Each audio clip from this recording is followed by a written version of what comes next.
ऐसी शख्सियत से आपकी मुलाकात करवाने जा रहे हैं जो लगातार पुरानी पेंशन बहाली को लेकर पूरे देश में एक आंदोलन छिड़े हुए हैं। क्योंकि ये आंदोलन इसलिए छिड़ा गया है कि रिटायरमेंट के बाद लोगों को ऐसी चीज़ की ज़रूरत होती है, सहारा होता है वो पेंशन, पुरानी पेंशन बहाली। और ये NUPS के राष्ट्रीय अध्यक्ष विजय बंधु जी हैं। हम इनसे कुछ खास बातचीत करेंगे, इस विषय पर जानकारी करेंगे कि कहाँ कहाँ लागू करवा पा रहे हैं और किन किन मुद्दों को लेके ये आगे बढ़ रहे हैं।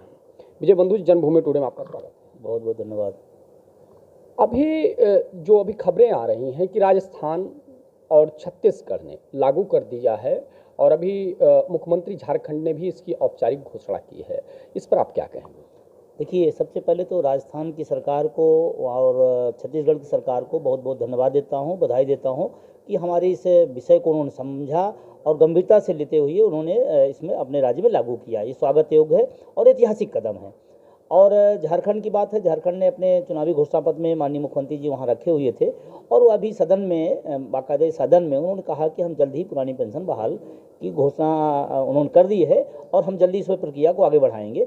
तो हम उनका भी धन्यवाद देते हैं, स्वागत करते हैं कि आने वाले समय में जल्दी ही छत्तीसगढ़ के, झारखंड के साथियों को इसका लाभ मिले। और ये एक सामाजिक सुरक्षा का विषय है और सामाजिक सुरक्षा किसी व्यक्ति ने अगर 30 साल 35 साल काम किया है, 25 साल काम किया है और रिटायर होने के बाद अगर खाली हाथ जाता तो अच्छी बात नहीं है। और संवैधानिक व्यवस्था पुरानी पेंशन है, उसको इन 2 राज्यों ने लागू किया और तीसरी तैयारी में है। अच्छा, सरकारें इस पर पीछे क्यों हट रही हैं जब विधायकों को, जितनी बार विधायक होते हैं उनको पेंशन दी जा रही है और कर्मचारियों को एक पेंशन को लेके इतना पीछे हटे? इस पर क्या लगता है, क्यों पीछे हट रही हैं? देखिए, जो NPS नई पेंशन व्यवस्था लाई है वो वास्तव में पेंशन व्यवस्था है नहीं और अब उसमें सरकारों का क्या इंटरेस्ट है मेरी समझ से परे है। लेकिन जो कर्मचारियों का पैसा और सरकार का पैसा जा रहा है कंपनियों के पास में, उससे किसी का भला नहीं है, न कर्मचारी का भला, न सरकार का भला, न देश का भला है। तो मेरा बस एक ही निवेदन है कि जब किसी का भला ही नहीं हो रहा तो उस व्यवस्था को हम क्यों चलाएं।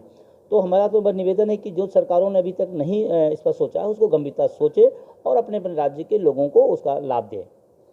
ये आपका जो मुद्दा रहा पुरानी पेंशन बहाली का, एक राजनीतिक मुद्दा भी रहा इस पूरे चुनाव में। सारे राज्यों के जो चुनाव हुए बहुत बड़ा मुद्दा रहा और इस पर आप लगभग कामयाबी भी मिली राजस्थान में, जबकि वहाँ चुनाव नहीं था बावजूद इसके। तो अभी आप यहाँ की सरकार, उत्तर प्रदेश की सरकार से क्या लग रहा है कि ऐसा कुछ करेंगे?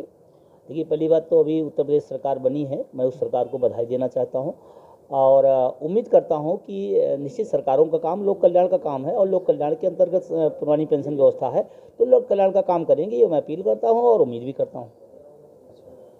ये अभी आपने आंदोलन कहाँ कहाँ, इसके लिए अभी कहाँ कहाँ करना चाहते हैं आंदोलन? देखिए, आंदोलन तो हमारा पिछले 7 सालों से चल रहा है और देशव्यापी आंदोलन चल रहा है, लगातार चल रहा है, अलग राज्यों में अलग तरीके से काम हो रहा है और वहाँ की स्टेट की हमारी बॉडी है वो अपने अनुसार निर्णय लेती है। MP में, हिमाचल में या तमाम और हरियाणा में, अभी आपका तमाम सारे, झारखंड के अंदर भी अभी इसके पहले प्रोग्राम सब तय हुए थे और सब चल रहे हैं। तो पूरे देश के अंदर आंदोलन चल रहा है और लगातार लोग इस बात के लिए सहमत हो रहे हैं और अब तो जब 2 राज्यों ने लागू कर दिया तो लोगों को उत्साह भी बढ़ा है और उम्मीद भी लोग, अभी तो हम लोग कहा करते थे ऐसा होगा, अब तो सामने सामने हो गया है तो लोग उम्मीद में भी है और अब विश्वास भी बढ़ा है और आने वाले टाइम में उम्मीद करता हूं कि और राज्यों में भी ये व्यवस्था लागू होगी। कुछ राज्यों में फाइनल स्टेज पे पहुंचा है आंदोलन की, नहीं ठीक है कि लास्ट मोमेंट पहुंचा हो कि नहीं ठीक है अब हो जाएगा या करने का, ऐसा कुछ राज्य है आपके? अभी से 2 रातों लागू कर दिए, झारखंड लाइन पे है और पंजाब भी मैं पूरी उम्मीद कर रहा हूँ, महाराष्ट्र उम्मीद कर रहा हूँ कि ये यहाँ पे बहुत जल्दी होगा। बाकी उन राज्यों में भी जैसे जैसे दबाव बनेगा, आंदोलन बढ़ेगा, वहाँ भी होगा, लेकिन इन राज्यों में तो उम्मीद कर रहा हूँ जल्दी होगा। अच्छा, इन राज्यों में जल्दी होगा। अच्छा, ये जो पुरानी पेंशन बहाली की स्कीम है, इसमें कर्मचारियों को क्या ऐसी चीज़ें अलग से मिलेंगी जिसमें ये नया और पुराने में क्या ऐसा कुछ है? देखिए, हमने पहले भी कह दिया कि नई पेंशन व्यवस्था पेंशन नहीं है, पुरानी पेंशन व्यवस्था पुरानी पेंशन है और उसमें कर्मचारियों के लास्ट वेतन का 50% एबव आउट मिलता है और उसके कम से कम परिवार के लिए, अपने लिए, वो अपनी परिवार की सुरक्षा, उसका स्वास्थ्य, उसका शिक्षा, सबको उसी बहाने, पेंशन के बहाने कर लेते हैं। और मैं तो कहता हूँ पेंशन तीसरी पीढ़ी को भी संवारने का काम करता है। बहुत सारे ऐसे लोग रहे जिनके लोग घरों में पेंशन पाते रहे, उनके अगली पीढ़ी नहीं कहीं जा पा पाई, तो उन नाती पोते उनके पेंशन के भरोसे पढ़े बने अच्छे से पदों पे गए हैं। तो पेंशन तो एक बड़ा सहारा है।